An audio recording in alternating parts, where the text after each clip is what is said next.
सूत जी कहते हैं, हे मुनियों, जन्मांतर में जिसके पुण्य होंगे उसी को ये कथा मिलेगी। और एक उदाहरण दिया, छोटा सा उदाहरण। कैसा पुण्य? बोले पुण्य तो कई प्रकार के होते हैं। कुछ पुण्य ऐसे होते हैं जिन पुण्यों से स्वर्ग मिलता है, लेकिन जिस पुण्य से स्वर्ग मिलता है उस पुण्य से भगवान की कथा नहीं मिलती। उससे भी उत्कृष्ट कोटि का पुण्य होगा तब कथा मिलेगी। क्यों? बोले जिन पुण्यों से स्वर्ग की प्राप्ति होती है उन पुण्यों के बल पर जिन देवताओं ने स्वर्ग को प्राप्त किया उन देवताओं को कथा नहीं मिली, कथा के लिए उनको मृत्युलोक में आना पड़ा। उदाहरण दे रहे हैं। सूत जी कहते हैं, जब शुकदेव भगवान राजा परीक्षित को कथा सुनाने जा रहे थे गंगा के तट पर, ज्यों ही उन्होंने मंगलाचरण किया तब तक देवराज इंद्र अपने परिकरों के सहित आ गए और हाथ में अमृत कलश लेकर के आए। सुखदेव जी ने देखा ये देवराज इंद्र आ गए और इनके साथ इतने देवता आए हैं स्वर्ग से। सुखदेव जी तो थोड़ा खिन्न भी हुए कि ये देवता कथा सुनने तो आए नहीं है, कथा बिगाड़ने जरूर आए हैं। क्यों? बोले नेता लोग कथा में आवे तो कथा नहीं सुनते, वो तो इतना लाव लश्कर लेकर के आएंगे कि सारी कथा का ध्यान उन्हीं की तरफ चला जाए। और ये देवराज इंद्र तो राजा हैं स्वर्ग के, अमृत कलश लेकर के आए तो सुखदेव जी ने सोचा अब ये चले जाएं तब ही हम कथा सुनाएंगे। क्यों? बोले वो जब तक बैठे रहेंगे तब तक लोगों का ध्यान कथा में नहीं लगेगा। सुखदेव जी ने पूछा कैसे आगमन हुआ? तो देवराज इंद्र ने कहा, राजा परीक्षित मरने के डर से कथा सुन रहे हैं। आज के 7वें दिन इनको तक्षक नाग काटेगा, इनकी मृत्यु होगी, इसलिए ये कथा सुन रहे हैं। तो हम स्वर्ग से अमृत लेकर के आए हैं, इनको ये अमृत पिला दीजिए, ये स्वर्ग की सुधा इनको पिला दीजिए, और जो भागवत सुधा भागवतामृत इनको आप पिलाने जा रहे हैं वो हमको पिला दीजिए, हमको सुना दीजिए।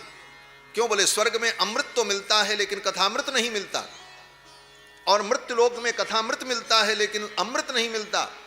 तो हम दोनों अदला बदली कर लें। एवं विनिमये जाते सुधाराज्ञा प्रपीयताम, इस तरह हम अदला बदली कर लेंगे तो राजा अमृत पी लेंगे क्योंकि इनको मरने का डर है, और हम स्वर्ग के देवता हमको भगवान की कथा नहीं मिलती, हम कथा पी लेंगे, दोनों का काम बन जाएगा। एवं विनिमये जाते सुधाराज्ञा प्रपीयताम और प्रपास्यामो वयम सर्वे श्रीमद्भागवतामृतम, हम देवता लोग भागवतामृत पी लेंगे। तो सुखदेव जी ने राजा परीक्षित की ओर देखा, भाई तुम बताओ क्या करोगे? अगर अमृत पीना हो तो ले लो, एक घड़ा अमृत मिल रहा है, एक ड्रॉप 2 ड्रॉप नहीं, पूरा घड़ा ही। हाँ, एक चम्मच अमृत मिल जाए आचमन करने के लिए, उसके लिए देवता और दैत्यों में लड़ाई हुई थी समुद्र के तट पर, और उसमें भी जिसका भाग्य था उसको मिला। ये नहीं मिला कि कोई 2-4 गिलास पी लिया हो, भरपेट पिया हो। भगवान ने अपने हाथों से निकाल करके, जैसे मंदिर में चरणामृत दिया जाता वैसे मोहिनी भगवान ने इतना इतना सबको दिया। और लेकिन धन्य है परीक्षित, इनके लिए देवता पूरा कलश लेकर के आए हैं। लेकिन राजा परीक्षित ने कहा नहीं, हम अमृत नहीं पिएंगे, हम तो कथामृत पिएंगे। अरे अमृत पी लो, मरने से बच जाओगे। राजा परीक्षित ने कहा, इस मृत्युलोक में मरने से कोई नहीं बच सकता, अमृत पीने के बाद भी मरना पड़ेगा। हां, अमृत पीने से इतना होगा कि थोड़ी आयु बढ़ जाएगी, ये हो सकता है, थोड़ी क्षमता बढ़ जाएगी, लेकिन ये कहो कि कोई अमर हो जाएगा, ऐसा नहीं। इस मृत्युलोक में कोई अमर नहीं हो सकता। अमृत तो रावण ने भी पिया था, लेकिन रावण को मरना पड़ा कि नहीं मरना? अमृत तो रावण ने भी पिया था। नाभिकुंड पीयूष बस जाके, तुलसीदास जी महाराज लिखते हैं, जिसके नाभिकुंड में पीयूष था अमृत, उसको भी मरना पड़ा। तो जब रावण को भी मरना पड़ा तो स्वर्ग का अमृत पी लेंगे तो कौन सी गारंटी है कि हम मरेंगे नहीं? मरना तो पड़ेगा। तो जब मरना ही है तो अमृत पी करके क्यों मरें? कृष्ण कथामृत को पी करके मरें, इस अमृत को क्यों छोड़ें? और मर करके जाने के बाद वहां अमृत तो मिल ही जाएगा स्वर्ग में। अगर वैकुंठ नहीं गए तो स्वर्ग तो जाएंगे ही जाएंगे। तो अमृत तो वहां मिल जाएगा, उसका ऑप्शन है, लेकिन ये अमृत तो फिर वहां भी नहीं मिलेगा, और ये अमृत वैकुंठ में भी नहीं मिलेगा। हां, भगवान की कथा का अमृत, ये कथामृत वैकुंठ में भी नहीं मिलेगा। क्यों वैकुंठ में नहीं मिलेगा? बोले वैकुंठ तो बड़ी अच्छी जगह है, वैकुंठ में भगवान मिलते हैं, वैकुंठ में मुक्ति मिलती है, वहां परम आनंद है, वहां कथा नहीं मिलती। बोले हां, वहां कथा नहीं मिलती। और उसका प्रमाण, बोले उसके प्रमाण श्री हनुमान जी महाराज हैं। भगवान श्री राम त्रेता युग में संपूर्ण अयोध्या वासियों को लेकर के जब निज धाम जाने लगे तो भगवान ने हनुमान जी से कहा, हनुमान तैयारी करो। हनुमान जी ने कहा क्या तैयारी? बोले कल चलना है। बोले कहां चलना? बोले वैकुंठ चलना है, साहब को लेकर के चलेंगे, अब यहां की लीला पूरी हो गई, अब वैकुंठ चलना है। हनुमान जी ने कहा अच्छा। तो हनुमान जी तो बड़े बुद्धिमताम वरिष्ठम हैं, ज्ञानी नाम अग्रगण्यम, सकल गुण निधानम, वानराणाम अधीशम। हनुमान जी ने कहा प्रभु मेरी एक जिज्ञासा है। राम जी ने कहा क्या? हनुमान जी ने कहा प्रभु वैकुंठ में आपकी कथा कै बजे से होती है? कथा की टाइमिंग क्या है? भगवान ने कहा वैकुंठ में कथा? अरे वैकुंठ में कथा नहीं होती, वैकुंठ में तो हम होते हैं। हनुमान जी ने कहा वैकुंठ में आप होते हैं, आपकी कथा नहीं होती? भगवान ने कहा वैकुंठ में कथा नहीं होती, वैकुंठ में तो हम होते हैं। तो हनुमान जी ने बड़ी विनम्रता पूर्वक भगवान से कहा प्रभु इस दास ने आज तक आपकी किसी आज्ञा का उल्लंघन नहीं किया है, लेकिन दास चरणों में प्रार्थना करता है कि ये दास वैकुंठ नहीं जाएगा, दास तो यहीं रहेगा। बोले वैकुंठ नहीं चलोगे, यहां रहोगे? बोले हाँ, वैकुंठ में आपकी कथा नहीं मिलेगी, यहां आपकी कथा मिलेगी, इसलिए मैं यहीं पृथ्वी पर ही रहूंगा, और तब तक रहूंगा जब तक इस पृथ्वी पर एक व्यक्ति भी आपकी कथा सुनाने वाला रहेगा, तब तक मैं इस पृथ्वी पर ही रहूंगा। और हनुमान जी वैकुंठ नहीं गए। अगर वैकुंठ में कथा मिलती तो हनुमान जी चले न जाते। आज भी हनुमान जी महाराज इस धरा मंडल पर केवल इसीलिए हैं कि कथा तो यहीं मिलेगी, कथा स्वर्ग में नहीं मिलेगी, कथा वैकुंठ में नहीं मिलेगी, कथा तो इस धरती पर जो है भाग्यशाली लोग उन्हीं को मिलती है।